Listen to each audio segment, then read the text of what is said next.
natin magbili ulit bukas.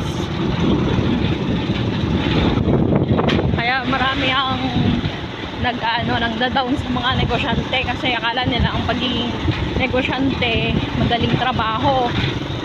Kasi ang alam lang natin, alam ng tao, likas na nature ng isang tao na ang alam lang natin magtrabaho sa gobyerno, magtrabaho sa private sector.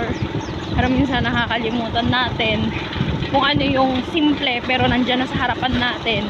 Pero kikita tayo. Kaso yun nga, nature na ng society natin ang pagiging classy, pagiging materialistic, pagiging powerful, popularity. Kumbaga gusto na yung best is the best.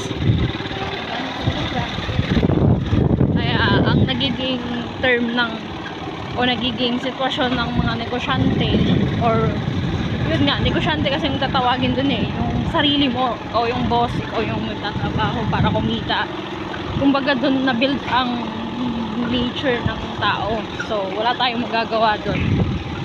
Ganyan lang talaga. Tiyaga-tiyaga lang. Lakas ng loob.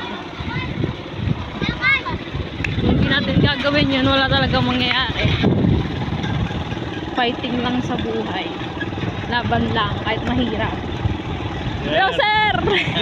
Shout out kay sir! Yung mga tropa yan dito natin, mga tropa yan sir. Sugi din namin yan. Tayo dito. Tayo sa plaza. Gabi na, umikot pa rin. Ganun lang talaga ang buhay ng